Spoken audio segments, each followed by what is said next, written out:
Audio. Let's do a clap. Wait for the. All right, go for it. Good. It was more of a thud More of a thud than a clap. But I don't want more than one clap.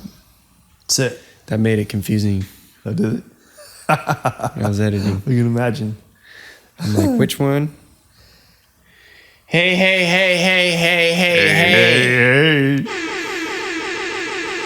This is episode 13, bro. Dude. There's another clap. We're going to do that. Shots fired.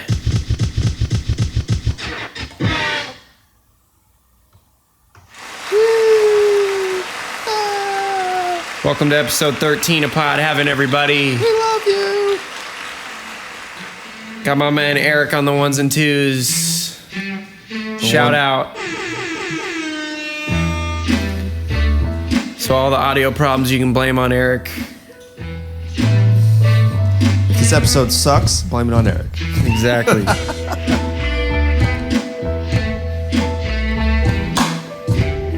More claps. Ah, yeah, ladies and gentlemen, you know what time it is. It is time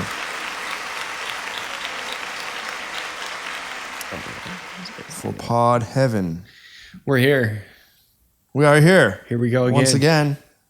Welcome. Happy Saturday. Happy Saturday. To Devin. Happy Monday. To everyone you. else in the entire world.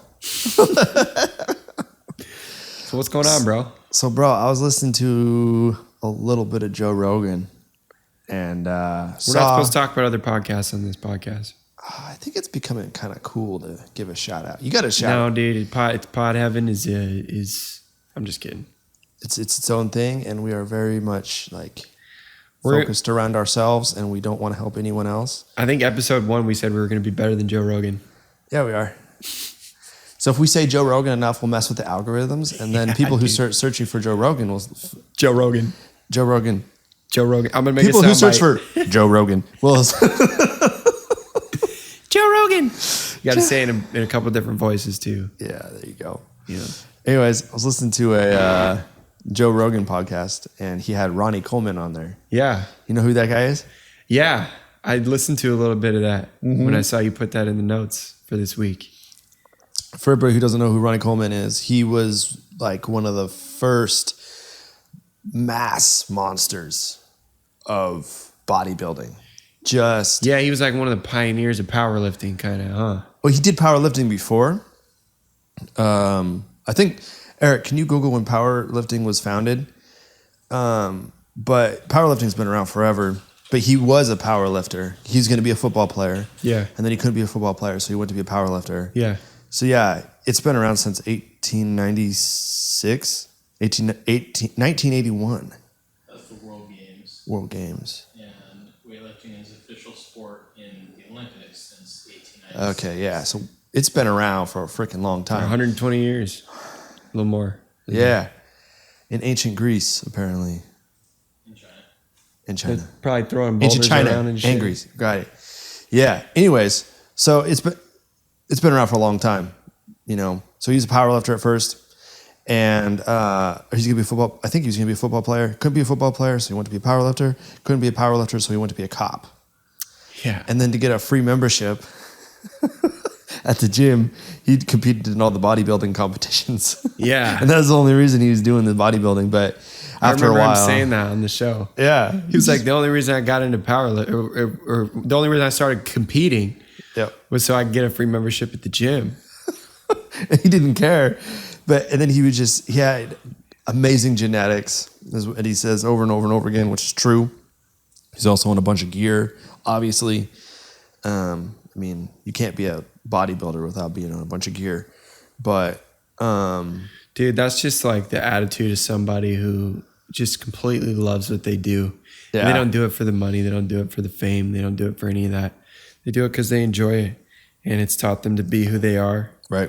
And they just enjoy it. And, you know, the competing and stuff, it's all just he was like, well, I'm bigger than all these dudes in the gym, so I might as well put my shit on display. Yep. And get a free membership here. Like he's not even training for the shows; he's training for himself.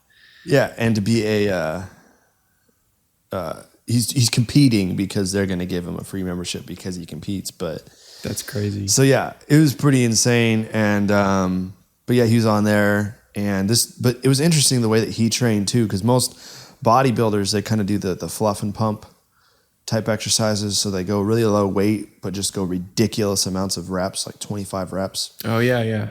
But he did it the opposite, coming from a powerlifting background. He went super heavy. So that builds denser muscle, right? That there's not really any research to support the muscle actually gets denser, but it gives you a different look, which is more dense. Yes. So it appears more dense. Yes. Because like that's what a lot of people would do when they would do the kind of fluff and pump type exercise. You're jacked and you're ripped for like 30 minutes. Yeah. But once you leave the gym, you deflate. Yeah. And you're pretty much back to where you were before. But if you do like heavy powerlifting type exercises, it tends to give you that bigger, like more solid, dense look. Yeah. All the time. Right. Yeah. So that's what a lot of people are doing. They're chasing this pump. But if you just lift heavy as opposed to doing this fluff and pump stuff, then yeah. Dude, I've seen guys who have been doing the fluff and pump type workouts for a long time. Yeah. And it's just sad because they're just like kind of saggy. You know? I know, right? Yeah, dude. That's for sure. Yeah. It's hard to pump that same muscle up 20 times after you haven't done anything to build it, you know? Yeah. And they have to just constantly be at the gym because that's when they have the physique that they want. Yeah. But once they leave keep the the gym, dumbbells under their desk. Yeah, exactly. Just, okay, let me rep out a few sets before they go to lunch. Yeah, exactly. So, but yeah, so this Ronnie Coleman dude, he was, he's an inspiration. Yeah, he was crazy, man. But the reason I wanted to bring that up is because I don't know if you got this far into the podcast, but he started talking about all his injuries that he has. And he like herniated, I think like every single disc in his spine. Damn. And so basically he was showing some of the imaging that he got done to Joe Rogan, and he's basically got in a cage of bolts and just metal and screws all around his spine. Wow. So he's got no rotation, he's got no flexion, he's got no extension. He's got nothing. God. Yeah. Like to this day, he can't. Yeah, he's got to walk with crutches because the screws are now like pinching up against his nerves in his leg or in his spine, because there's that nerve that comes out of your spine and goes down into your legs. Your sciatic nerve? Yes, that one. And he's got a screw pushing on that. Damn. And now he can't walk for more than a couple feet without unassisted because then he starts losing feeling in his legs and stuff, and he's in bad shape, but he's got such a good attitude about it. He's like, Joe Rogan's like, oh, I could hook you up with this guy. And like, how do you live with that? He's like, oh, well, you just kind of get used to it. That's what he kept saying over and over again. Is like, you kind of get used to it. You kind of get used to it, man. He seemed like a really laid back guy. Yeah, he really was, man. He really was. But makes you wonder like where all that aggression comes from in the gym. Because he's able to just like, be so level-headed. He's so sweet. He's like just such a sweet guy. Like just a real soft voice. Oh, I see what you're saying. Yeah. Yeah. It's hard. He's just got a drive, bro. He's got a drive, and he says that drive is what's pushing him to be. He just wanted to be bigger and stronger than everybody else in the gym. He just wanted to be the best, right? But he wouldn't like push it on you. He wouldn't be putting like trying to show that he's better than you. He would just be, that's where I think he was the guy that he would just know. Yeah, he would just know inside. He's better than you. He wouldn't have to say anything about it. That's that. When that's all you need. Right?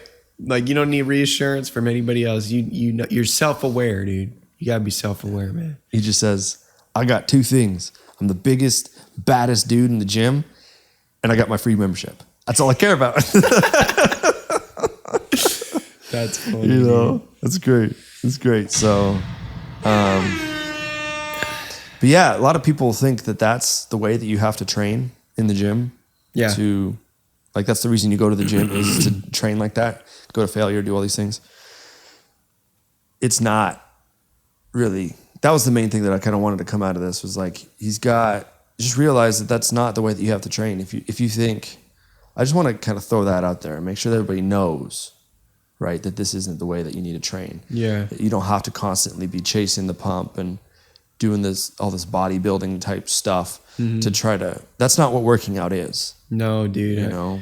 I know me and Joel go to the gym and just tear shit up, you know, and that's because we've been working out together for a long time. And so we can go and do that. And a lot of people, I invite them to come work out with me. Yeah. And Joel. And they're like, no way. I've seen what you guys do. Like, because we talk about it in videos on Facebook and stuff. And they're like, no, you guys are talking about bench pressing this much weight and doing this much and doing this and that. I'm like, yeah, that's because we've been doing it for years. Yeah. And that's what you want to do. Yeah. Like, I'm not saying there's anything wrong with that. If that's what you want to do, by all means, go for it. Yeah. Just realize. But I think you're saying you don't have to feel like you have to do that because, right. you know, a lot of people, that's the reason they don't go to the gym. Because they think they have to go super hard and hurt themselves. Yeah, exactly. Be sore all the time and stuff. To see results, you have to push your body to that extreme. That's what they think. Yeah. But just to clarify things, in order to adapt, your body, think of it as less of like a scale. And if you peg it over in the red long enough, you get a bigger muscle building signal. Think of it more of as a switch on the wall. You turn on the switch and your body adapts. You turn off that switch, your body doesn't adapt. Yeah. That's all. And you're just trying to figure out where's that threshold. Where's that threshold that I need to get to where the switch gets flipped and my body's going to adapt to it? You get as close to that as you possibly can without going too far over it. And you're going to adapt. You're going to see results. Yeah. By going further past that point, you're not going to see more results. You might even see less by going further beyond that, actually. So, yeah. Dude. I was going to share, maybe I should share it later, but I've been going on my walks, you know? Morning walks? Yeah. Yeah. And I've been, like, if I fall off the wagon and I don't do it a few days. Yeah. The first one you do, the next time is always the hardest, right? Mm-hmm. It's like coming back on Monday after having a weekend. But my body's adapting now, and it's just easy now. And I don't even think about it. I don't even like feel the air on my skin, like when I'm walking. It's second nature to me, you know, because first time you get outside and it's kind of cold and you're like, oh, you know, you gotta get in the zone, and then you kind of breathe in deep a couple times and, like, I don't know, it just all comes natural to me now. And the other day I wanted to like run. Oh yeah. I was like, I'm feeling good walking. Like I got my music in, I'm feeling great. And I wanted to run, but I was like, if I run, my legs are probably going to be sore. Yeah. Tomorrow. And I might not want to go for a walk in the morning. And I know myself, you know, so and I knew I had to not run. And just keep the routine going. A little bit every day is way better than way too much too often. Yeah. You know, I just want to get that habit down. I want to walk every day for a month before I even think about running. Mm-hmm. You know what I mean? Because I do miss, like, sometimes I take the weekends off. Yeah. It's like a 5-day-a-week type thing. But, like, I need the routine. I remember one of my ex-girlfriend's dad told me, you know, go to the gym before you get the gym membership. Make the habit of going to the gym. Yeah, you know, and prove to yourself that you have the discipline to do it every day. You know, so start working out at home, build a habit, then buy the membership. Anyway. Yeah, that's great. I mean, like Joe DeFranco, I'm always quoting him on this, not quoting him, but mentioning him in this podcast because he's freaking amazing. Anyways, go check him out. Industrial Strength Show. He's phenomenal. But he's always talking about his morning routine, and his morning routine has a walk in it as well. And Austin's staring down his rum. Dude, that's good, man. That's rum. What is that? What is it, Eric? Relicario. Relicario? Relicario. Relicario. Yeah. Dark rum. Right, that stuff right there next Dark to the rum. Yeah, it's right there. You can't read it, but that's what it That's says. really strong, man. You guys are nuts. Stuff you guys drink. Yeah, hardcore. Anyways, Joe is always talking about how he goes on his morning walks every single day. Yeah. And it's just a good routine that he gets in. And plus, we need more, vitamin D. Yeah. Yes. Yeah. For some reason, that didn't sound right in my head. But Everybody just needs a little D. A little more D in their life. More D. You know? Yeah. Wrong button. So yeah, he's always doing that. He's going on his morning routine. His morning routine has the walk in it, and he's saying that there's a lot of benefit to it. Getting the fresh air. Yeah, dude. Out there. He even does the whole you could even try doing this. Doing just nasal breathing only the entire time. And he will go he'll breathe in, and then he'll breathe out, and then he'll hold it.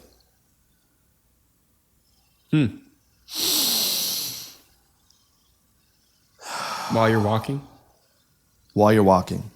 And it kind of builds up the CO2 tolerance is what he was saying.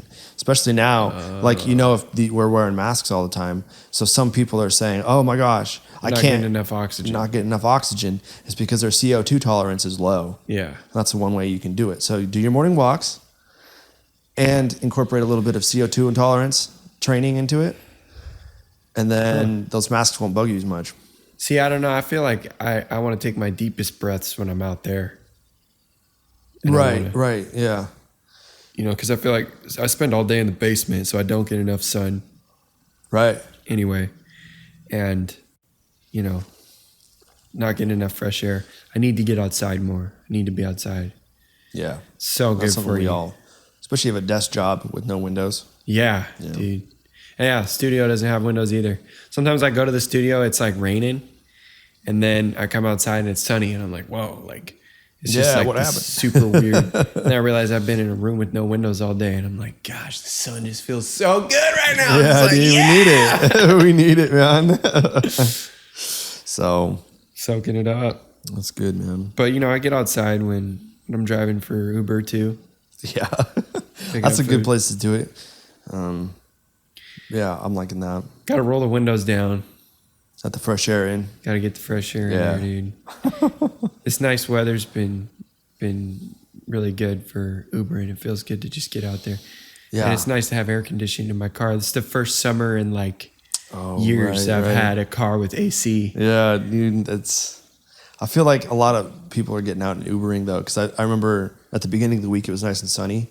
There was a lot of people out, and it was a little harder to get trips. Yeah. But then later in the week it was raining, and it was super easy to get trips. Yeah. When it's raining. And nobody wants to do Uber in the rain. Yeah, that's kind of how I think about it.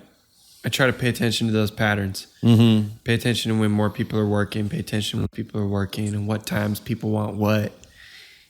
It feels like from 10 to midnight, everybody just wants McDonald's. Right. And that's cool, but it's usually the stoner guy who, forgot to go get food and didn't get his groceries today and needs to just get something to eat before he goes to bed and gets up for work. I can relate. So shout out to the stoners.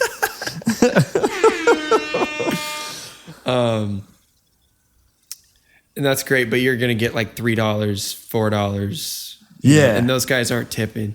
No. Because they spent their money on weed already. And they're the ones that are complaining. Yeah. Have you noticed that? No, I wouldn't say that. I think it's the Karens, dude. It's not the stoners, it's the Karens. I found that one day I got tons of tips, and it was all $5, $6, $7 trips. Yeah. And I got tons of tips. Then the next day I did McDonald's 70% of the time. Okay. No tips. Okay, well, let's not I'm the one that said it was the stoners, man. Yeah, dude. I don't know. I don't think I don't think it's their heart. Because I think when you smoke weed, it tells you to be generous. It tells you to kind of just I think it depends on who you are. don't think about yourself so much. Yeah, I guess If you're like a more generous person, I think. But it also costs money. You know. Yeah. So I think that's the main reason a stoner wouldn't tip. It's because they're spending it all on weed. It's because they just they spent it on weed already. They spent their tip money on weed. Yeah, exactly. Dude, I went and delivered.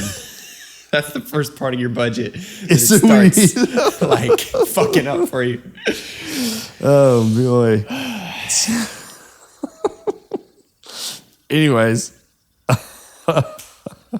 But I was thinking about putting like my social media, doing like a little business card, and just like bringing a stapler with me. oh, and staple Everybody's all the bag, bags. just staple it. Yeah, Fucking dude. social There you media go. tip. And then leave a note on each one that says, if you can't afford to tip, check out my music, or something like that. You might encourage more people to not tip you.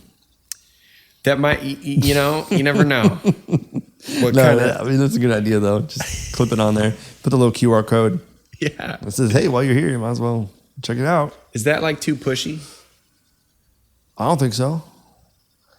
I mean, Is that legal is it to legal advertise for your own business on Uber? on Uber? On Eats? Uber's dime? Can you I don't Google know. that? Let's see how fast Eric can figure that one out. Yeah, look that up real quick. But then you wonder, like, what are people going to do? Are they going to go write on your Facebook wall about how much you fucked up their order? Or like, On your Facebook page? yeah, like, Oh, no. or like going to like try to screw things up for you. That's what I'm always afraid of. But Yeah. I guess when you have, by the time you have 1 million people following you, there's no way you can slow that stuff down, man. It just happened. Like, it's the fucking internet, dude. The internet is like a boiling pot of acid with hyenas in it that are just like pissed off. Like, and you throw your content on display for those guys, and they're just like, they just eat it up, man. Yeah. And everybody wants to throw their opinion at you and stuff. Seriously. It's like That's why we have a comment section, by the way. So please so that you can roast us. leave your comments. No one's actually commenting on our shit. No one cares. Yeah, nobody cares from at all. Uber with caveats. Potentially no from local laws. Depends for smaller rideshare companies. Let's start with the inside of your car. At the time of this writing, Uber or Lyft does not have rules on whether you can advertise inside your cars. You can have stickers, flyers, pamphlets, one of those electronic ad units, etc. That's cool, man. Okay, so you can do it. Uber Well, says taxis does often- not have any rules against it. Biggest thing. You're an independent contractor. Independent contractor. When I worked as a mechanic, the Uber and Lyft drivers always had both stickers, and I think Yeah. that means you can because you're cross Right. two already. Yeah. So there's no reason you can't do yourself. Oh my Well, what God. about like actually? Cut this out, bro. Don't tell the people. I'm going to do this. No, I'm just kidding. Yeah, dude, that's great. That's great. But that brings me to something I wanted to talk to you about. Yeah. So in this day and age, everybody talks about how social media is phenomenal. The internet is amazing, and it's like giving everyone a voice, and everybody can say what they think, and they can put it out there, and people Well, can hear. I don't think everyone says that about social media. Well, I think that's like the most. I mean, that was kind of the cool thing of like, look at the internet. Everybody can have a voice, and that's It is great. yeah, and it's Great, but there's some bad to it as well. Yeah. And that's what I was going to say. Do you think it's great that everybody has a voice now? Or do you think it's better to have the people who actually have I think it's a good thing. I think at the end of the day, it's a good thing that everybody has a voice. Because people, I think, feel more accepted. Because, the media before, you saw freaking Kylie Jenner, Kim Kardashian, who's going to be in the White House potentially. Oh my God, please. I think I'd rather have like Nicki Minaj No. president. Good grief. Anyways, keep going. And we kind of look at the world through this lens that's like, everybody's got to be sexy, everybody's got to be thin, everybody's got to be a certain way, and to fit in with the cool kids, you got to act a certain way. And I think, on TikTok, today. You scroll and people say good and bad things about TikTok. It's actually looking like TikTok might not be around for too much longer. Yeah, they might get pulled. And you can see how the kids are kind of trying to like be cool for the camera and stuff. But then there's lots of people who are like really just putting their heart on display and really just throwing it out there for people. And they're like being real, you know, and it's just like some like hillbilly dude on his porch smoking cigarettes and like, you know, you get to hear what the world's like from his perspective for a minute, you know, and I think that's good for people because they realize that no, everything's not perfect. No, everything's not as beautiful as Kim Kardashian's ass.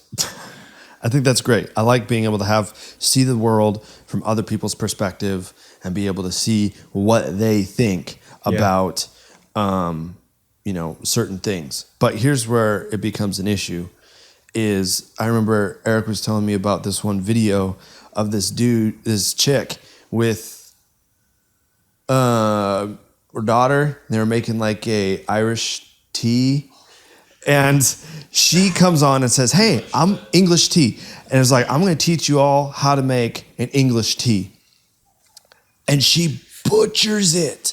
Like, obviously has her knowledge of this tea, of this English tea, was that they put cream in it. That's all she had on this subject was this one thing.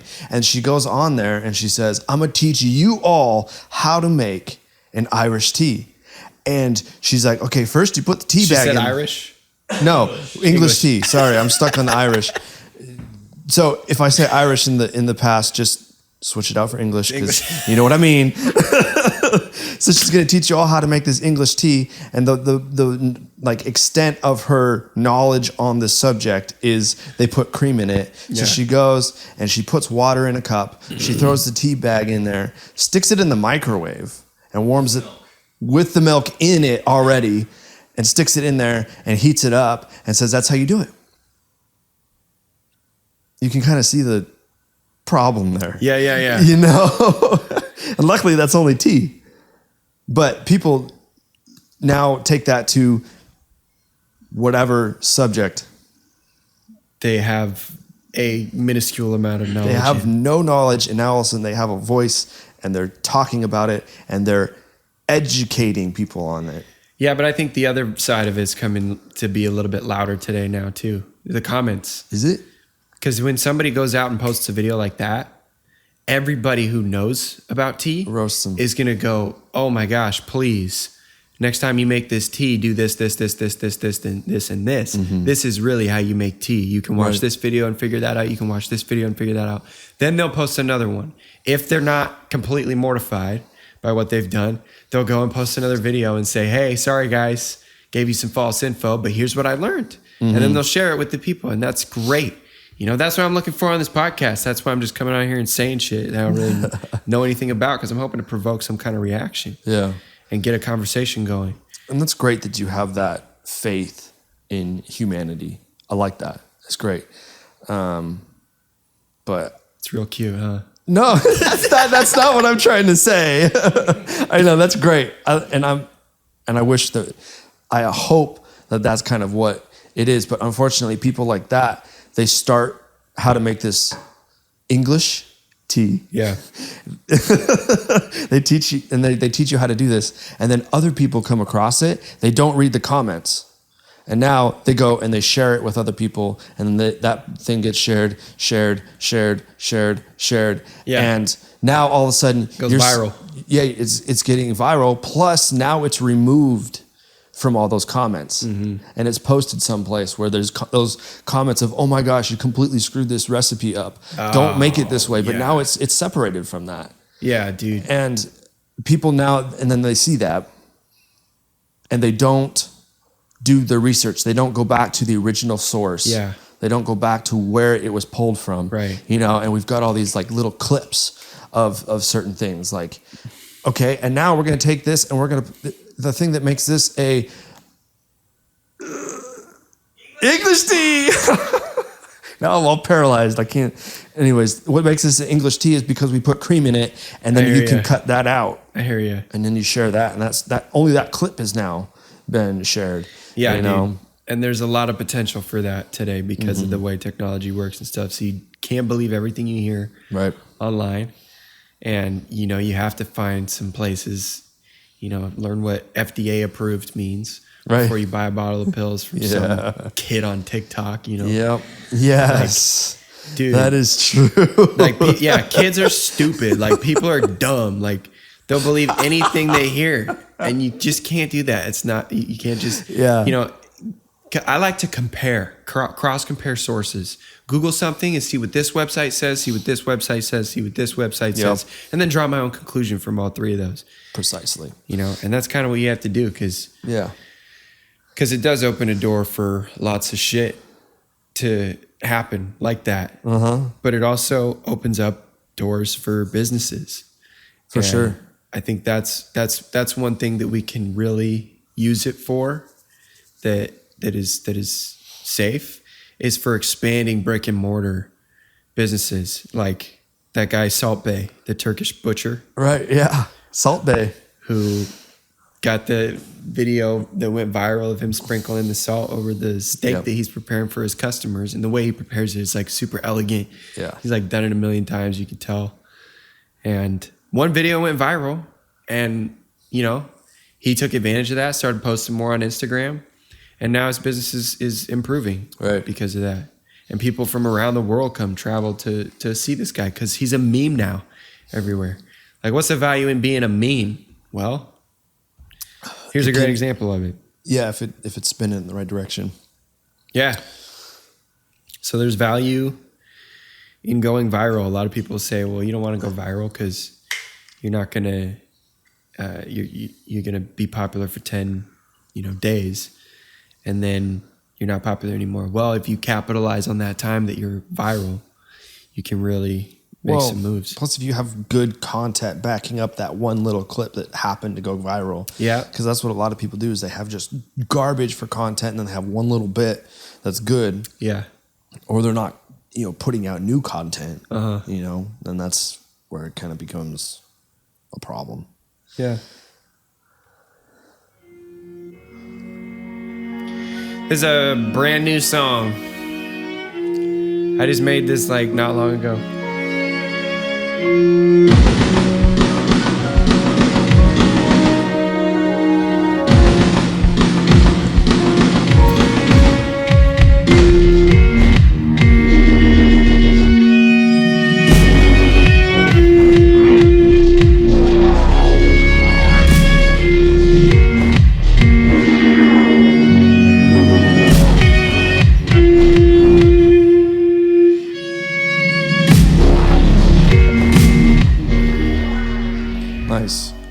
Kind of a little bit different than what you put out in the past. Yeah, dude. I'm really trying to think outside the box with my album. That's great. Just bring everything I've learned and everything I know about music and production and artistry together into one big project. And so that one's called Reimagine. Yeah. And that one's going to be on the album. Nice. But I'm definitely going to have some lyrics I'm going to sing over it. I'm going to play some guitar on it. That's kind of bare bones, Ground level stuff. Yeah, dude. Got to have something for the people who listen to the pod. Got to throw them a bone, man, for supporting us. It's good, man. But hopefully we're going to have some brand deals here pretty soon and making some money because I'll tell you one thing. This music business is a blast, but it goes up and down. And that's why it's nice to have a job like Uber Eats, where you can kind of make your own schedule and do whatever you want. Right. But it's up and down. And, the first couple weeks in July were pretty dead. I didn't end up doing anything on 4th of July. And that's kind of another story. But... And then I just had 3 appointments booked with different artists during the week, and they just all 3 canceled. And, you can't really hold that against them. It's shit happens and they got to put work first because, they're paying me. They're paying the studio money to produce their music. Right. And it's not, everybody has money. A lot of these artists, we're trying to help people who are coming up from the bottom. You know, and we're going to probably have some of those artists on the show. A lot of them want to be on the show. Everybody keeps asking me, Yeah. when can I come on the show, man? And the thing is you can't right now because we can only do 2 microphones. Trust me. Yeah. Eric wants to be on the show so bad. He's He's constantly just bugging begging us. me for a microphone. Not really. But yeah, we're going to get more people on the show, but we just don't have the equipment for it right now. We can only afford to do these 2 microphones right now. Yep. So trust me, we're going to have, and like pretty much everybody I've talked to that's wanted to be on the show, I think we can have them on the show. I think I want to just fucking have everybody on here, make it crazy, but we're going to keep just doing this for a little bit. Yeah. And we're going to get our feet under us. Then we're going to really take this thing to the next level. So anyways, yeah, everyone canceled on me this week. So I recorded some music with Lewis and we went ahead and topped off his album. Just recorded the last 2 songs the other day in the basement. And that was cool because that was like the first full hip hop song I've done from 0 to 100, like from top to bottom in one day. Oh, dang. Like, in my own studio. Oh, nice. Like I've had rappers at the studio that we can crank out a song in an hour because the computer is unlimited. It's like it's unlimited, man. It's got like freaking 32 gigs of RAM. Okay. Or 64 or something crazy. I don't know. I don't even know. But that thing is wicked fast. And yeah, it still runs into problems because it's a robot. It's not a person. But Right. people still run into problems too.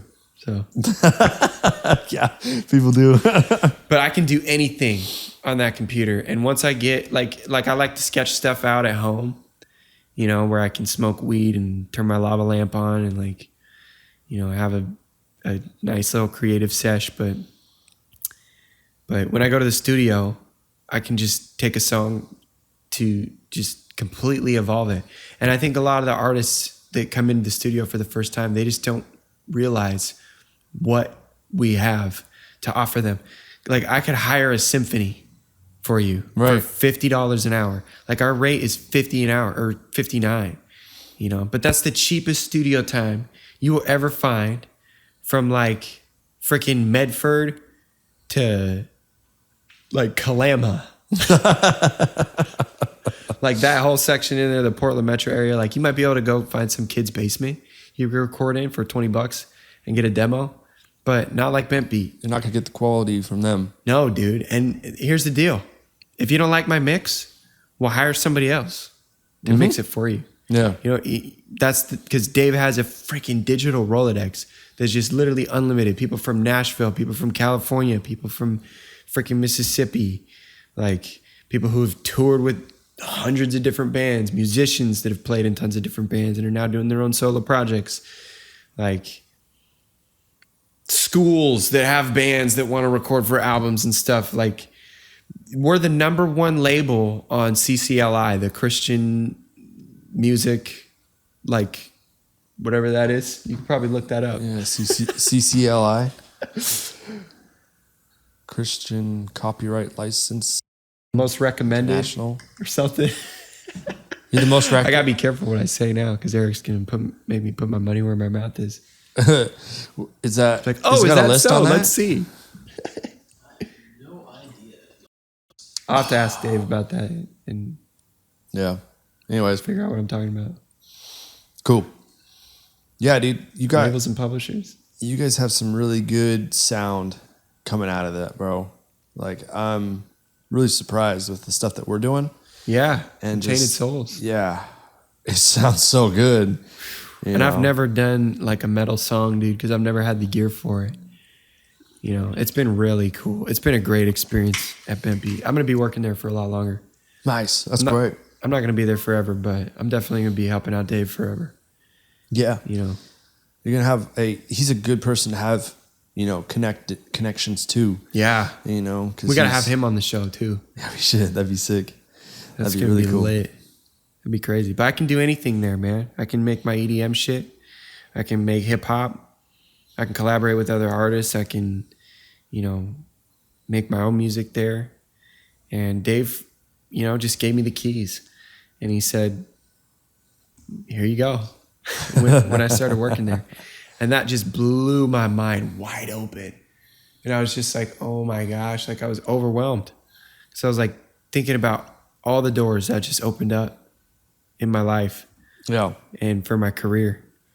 And, I was talking about Derek Vincent Smith, Pretty Lights, sampling a bunch of different stuff onto vinyl from on and then off of vinyl, on and then back off, to make his music. And that's kind of what I do in there.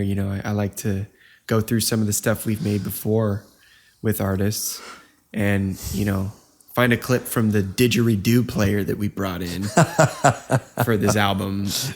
Like, I say didgeridoo a lot. I don't even know. I think we've had like a didgeridoo on one song that I've worked on, but like, that's just like the go-to instrument. It's just like the craziest instrument I could think of. It's like didgeridoo. Yeah. But like that flute sample, well, I think I was making a beat at the studio that I used that flute sample for, but it's crazy. You could pull a tambourine sample from here and then a flute sample from here. And even if they're different BPMs, you can sync them up. And it's like now this drummer is playing with this flute player that he never ever thought that he'd ever play with and never even has ever met or heard of. Right. You're taking audio and you're stretching it out to sync it up. And that's how I make a lot of my beats. And then a lot of it is just made off of Serum, which is just a synthesizer. It's like synthesizer. Pretty much the most basic synthesizer. But, a lot of people look at the guys who make EDM, the electronic stuff, and they're like, well, that's not real music. You're not playing instruments. And I'm like, well, somebody has to do all the digital stuff to bring the music together. Like, you can't just come in here and play your guitar and get a song. Like, we got to put drums under it. We got to put bass under it. We got to put a banjo in this part. We got to put some lead guitar in this part. We got to make a synthesized section here. Yeah. We got to tune your vocal on this spot because you kind of suck. You're not as good as you really think you are. Humble yourself when you go in the studio. Please. Just be realistic about shit.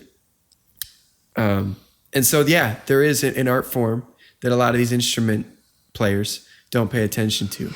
It's on the production side of things. And we're starting to see that more with artists like Pretty Lights, in the last 2 decades. Right. Pretty Lights is pretty old at this point, but I'm hoping he'll put out some new shit. But those are the guys that are really re-engineering music because they're pulling stuff that is from the 60s. They're pulling stuff that's from Western music and jazz music, and they're collaborating it all together to make pop. And that's why we have this genre called pop that we like just throw everything into because like pop is all encompassing. Right. And EDM is starting to become a huge part of pop because these producers are really good at pulling sounds together out of I always imagine Pretty Lights with like this giant sheet of like chips and lights and stuff that's like the music industry. And he's like the god of the music industry. He's like looking out over this thing and he's like deciding how he should play it, for his music. And so he's picking up a little bit of hip hop from this part. And he's picking up a little bit of like strings on a harp, like neon colored strings on a harp. He's picking up a little bit of hip hop. He's picking up a little jazz. He's picking a little metal over here. He's pulling a little bit of EDM from this guy and a little influence of this. And he's playing this harp. Just all this music at once. It's like all these different samples from all these different places. I think the average ear listens to that stuff and they just think like, no, sounds kind of cool. Yeah. They're not realizing like what is actually happening in that project file. For sure. For sure. And that is so mind blowing to me. And that's what I love about music. That's where shit gets really tasty, man. Because I understand music theory. I understand chord progressions. I understand how all that stuff works together. And that stuff's crazy, man. But freaking getting into production and the ones and zeros behind this shit and like the data and like programming the music, like that shit is like where you could just, there's endless possibilities behind that door. Yeah.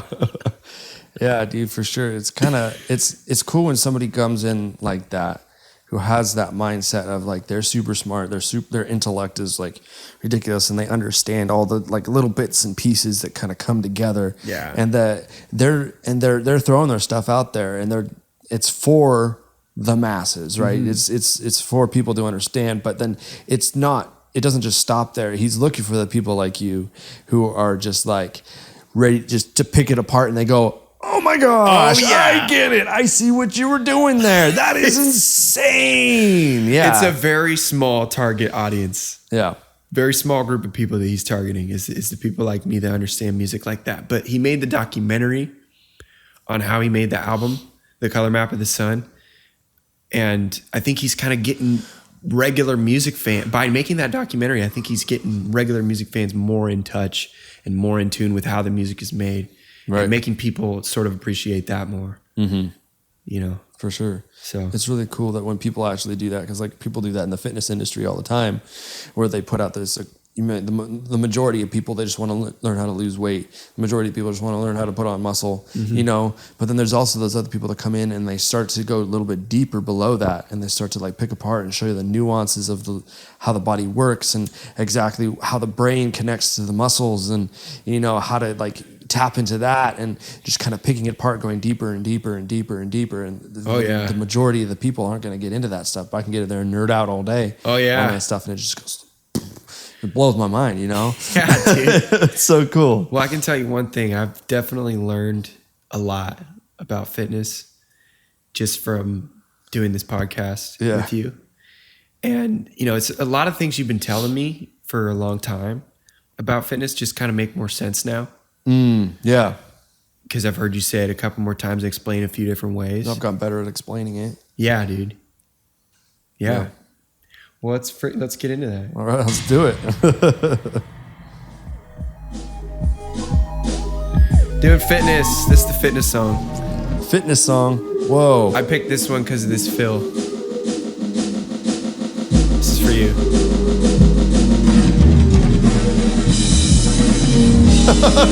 Nice, dude. That's sick.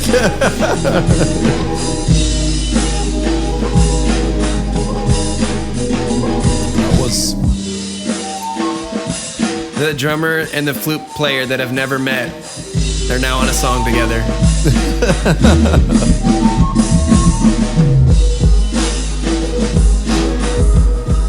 I think it's Travis Barker, actually.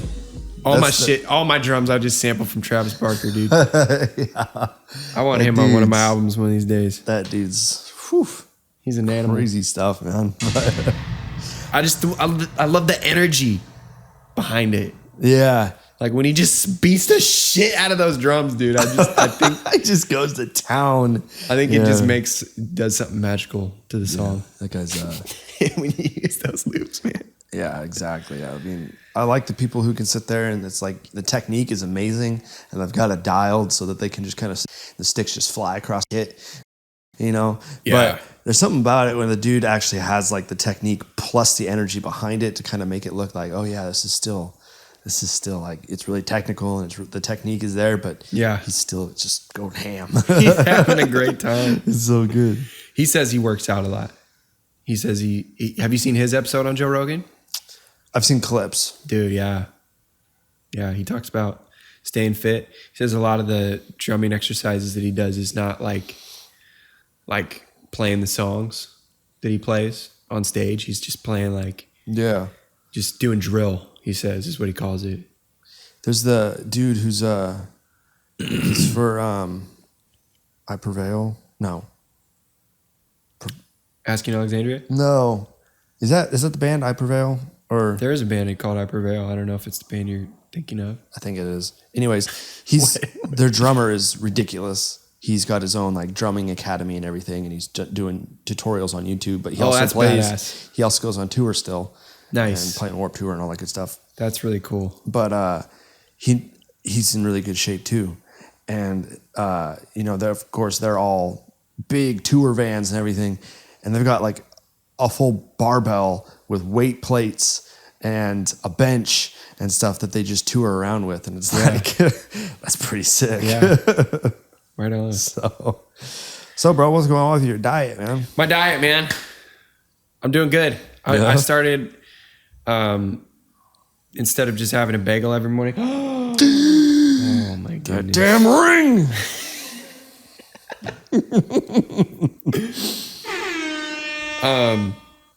I've been having a smoothie and a bagel every morning for breakfast. Okay. Nice.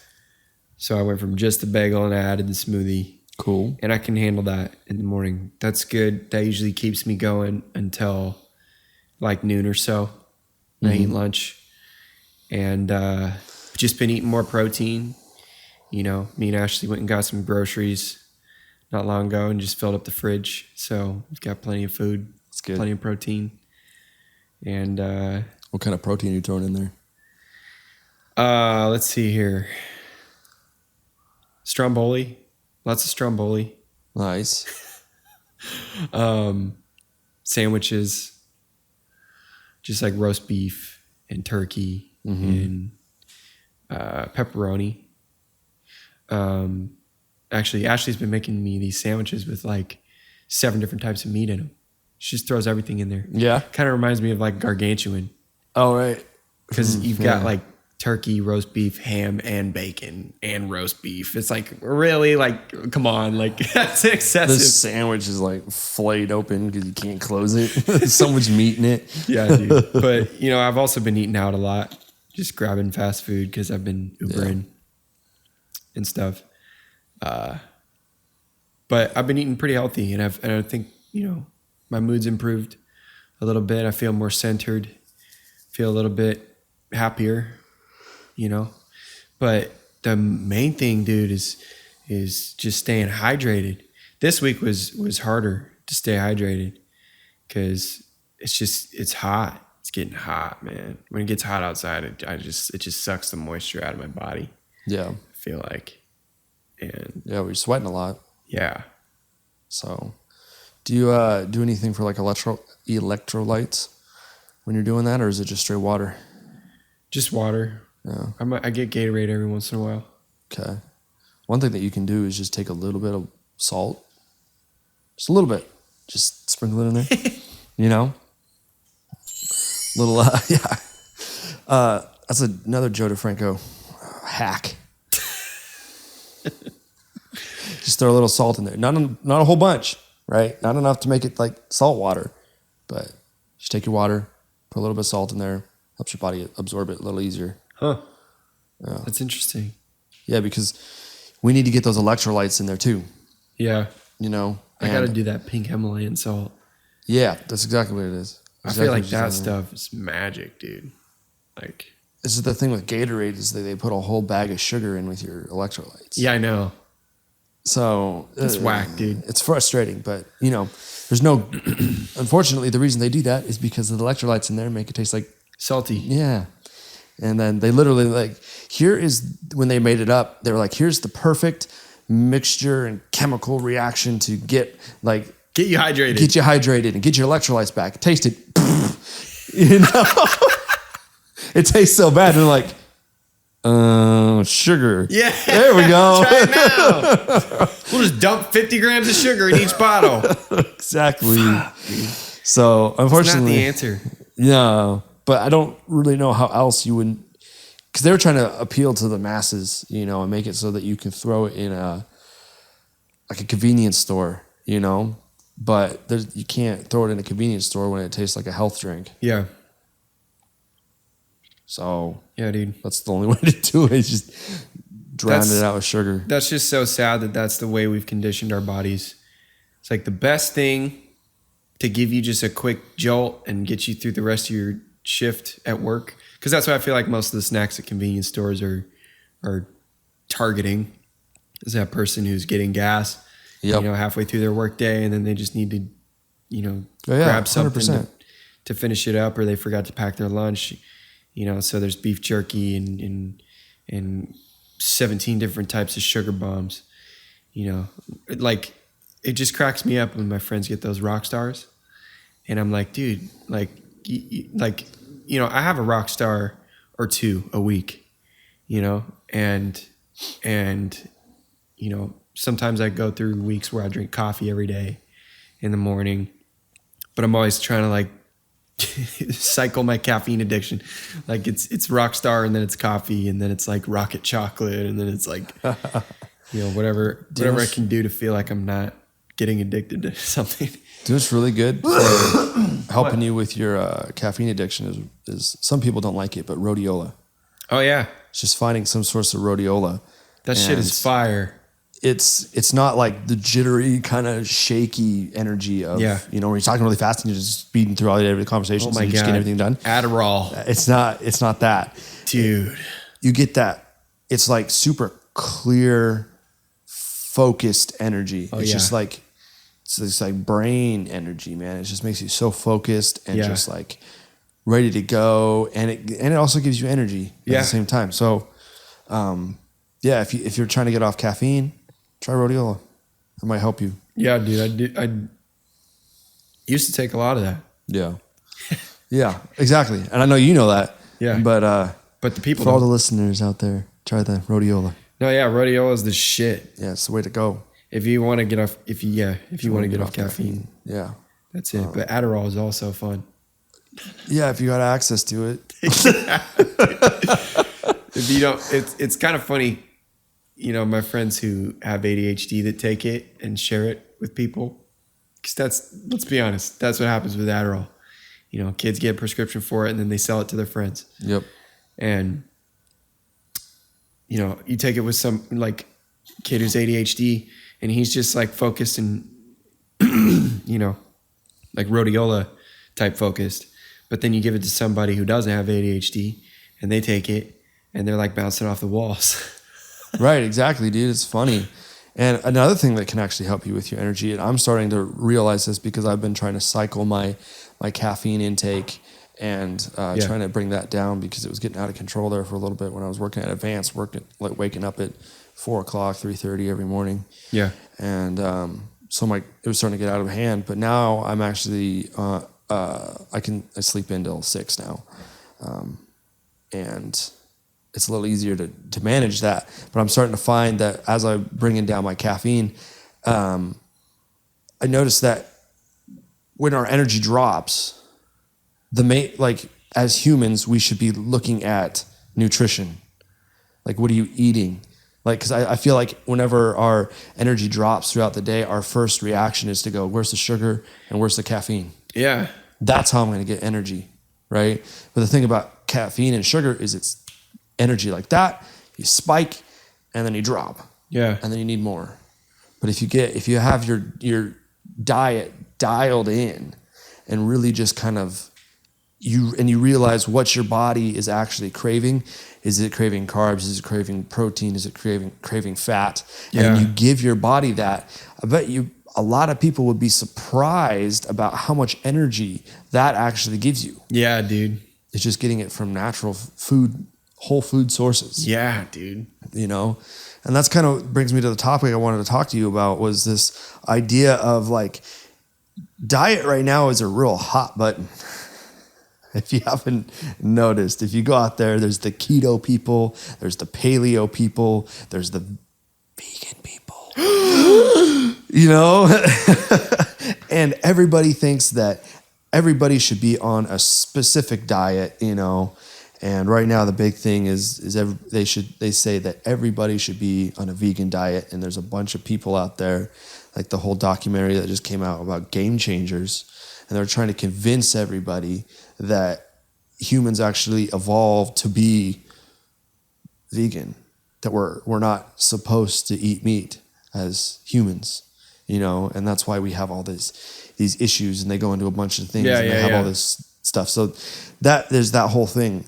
But I can't stress this enough. And it's unfortunate that this is the way that it is because it's just good marketing. Like I said last week, is that if you can convince somebody that there's one thing that's going to get you to goal and I'm selling you that product, then they're going to go to you. Right? So, and then that unfortunately kind of is fallen into this diet thing. And we've gotten into this culture where everybody needs to be eating a specific way, right? And that if you don't eat this way, all of a sudden you're the Antichrist. Yeah. You're Satan or something. Like you're the enemy, right? Because you don't eat this specific Well, diet. a lot of people love Satan. Yeah, I mean, there are people that like that. People think Satan's a great guy. Yeah. I've never met the dude, but anyways. So yeah, they start to think about this whole thing about this, like we got to eat a specific way. But look, there's all these different diets out there, and it's really there's a lot of value that you can get from trying a bunch of different diets. Like go keto, see how you See feel. what happens.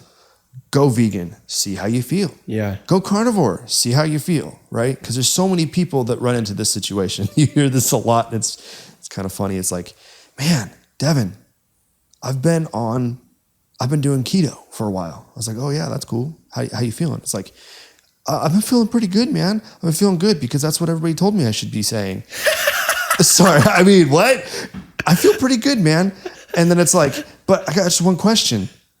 When should I stop being constipated? I'm like, wait, how long have you been on keto? Oh, for like 3 months now. You've been constipated the whole time? Well, maybe it's because you're on keto.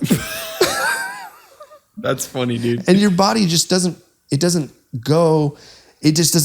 respond too well to the keto diet, right? Yeah. You know? And that's the problem, is that some people respond really well to a keto diet. Some people respond really well to a vegan diet. Yeah. Some people won't. And you'll never know that unless you try it, right? But unfortunately, today, like I said, there are all these different camps and all these different like opinions and these groups of people that say this is the way that we have to eat, and if you don't eat this way, you're an idiot. Yeah. And that's just not the case. You know? So people are so opinionated, bro. Yeah.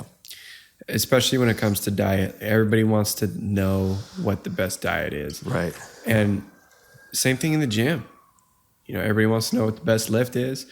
And it's the same thing at the fucking studio, bro. Like all these producers want to have the best plugins and the best system for doing stuff. I'm like, there's no best system. Every song needs a different system. Mm-hmm. You know, every body needs a different workout plan. Every, digestive system needs a different diet. Right. And it's like, everybody's all created differently.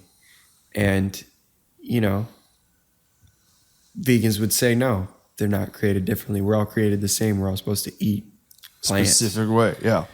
The reason people have differed from that is because they started eating meat and then teaching their kids to eat meat, and then, and hey, Eric, can you Google, I want to see if this actually exists, Arnold Schwarzenegger plant-based protein. Oh, is he releasing a plant-based protein He now? was a big part of, I want to see if he did. I saw a video on it. Because he's on Game Change. He was a big person in Game Changers. Oh. And it's so funny because you'll see this happen where somebody like Arnold, who's obviously just an amazing, like his physique and his genetics are incredible ridiculous. Man, incredible human. He's a great dude. But look, a lot of people do this where they'll come out and they'll make a thing like they'll switch to a vegan diet. They'll make a documentary about. Schwarzenegger explains why he loves plant-based protein. Exactly, and then they'll do that. They'll go onto this thing, and then the next thing you know is they're releasing a line of vegan protein. Yeah, it's marketing. So it's like, okay, do you really stand behind everything that you just said on this podcast, this blog, this documentary that you just made, or did you just say all these things so that you can go and then sell a product based on that? And unfortunately, so many people do that. It's because they have to, bro. For money. Everybody needs more money. I mean, everybody wants to make a buck. You have to. Yeah. Money is power, because that's the way our system is built. It's really sad that, all the authenticity is stripped from everything. And that's why, I was saying, I think it's kind of good that everybody has a voice. I think it's kind of good that we're all trying to get on the same page with this social media thing. And you can have a lot more freedom on the ways that you do business.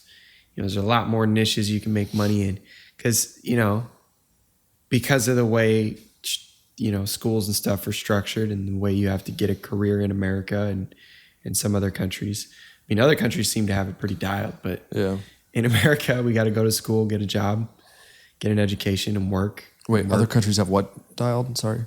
Like it seems like their economy moves a little bit smoother. They're less motivated by money because of the way that they structure things. But the main point I'm trying to get at is that, like, I think being able to do business on social media, with platforms that pay you for uploading content, that allows you a little bit more freedom. You can post content about whatever you want and make money, And so people don't have to cater to the masses as much. They can kind of find their niche and their target audience, and they can still, get a groove going there. Yeah, that's great. That's great. And I'm all for that. I think that's an amazing thing that we should be able to do. And I love that the internet has opened up all these different, avenues for people to make money. And, it's great. It's just, like we said earlier, make sure you do your research. Just make sure that you, like, especially with this whole thing, is like, I tell this to everybody, like, this dude says, let's make this diet, the diet that we're going to do. And you scroll down and you're reading this, and you scroll down to the bottom of the page, and they've got their line of supplements that are all vegan. Yeah. You've got, and same thing with just anything. It's just like people are all trying to sell something. So maybe the stuff that they're saying is they're cherry picking and they're, selecting just the few things that support their bias. Yeah. And it's not always good. Yeah. It's not always true. Yeah. It's not what the actual research paper is saying. Mm-hmm. The study that we just did that's saying that veganism is the way to go, and that's like, here's my backing. That's not what the study even said at all. Yeah. It's just, it kind of supports what I'm trying to say, so therefore I'm going to use it. Yeah. And it's really frustrating. So just be careful out there, So. There's sharks in the water. There's snakes in the grass. Look out. So, all right, guys. So here's what you got to do. Thanks for tuning in to this podcast here. We are Pod Heaven with Austin and Devin. So you got to make sure to go find us on Instagram and Facebook. We're Pod Heaven, Austin and Devin.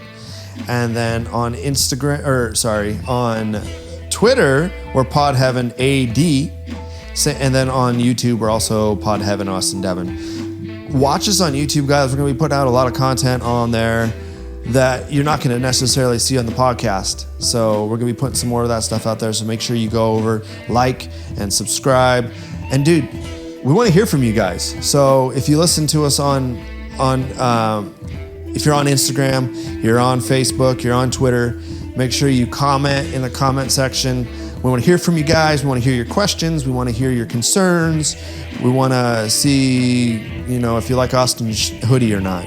So just let us know. How could they not, bro? No, dude, look at that. This shit is badass. Yeah. Anyways, thanks for tuning in, you guys. You guys rock, and we'll see you next week.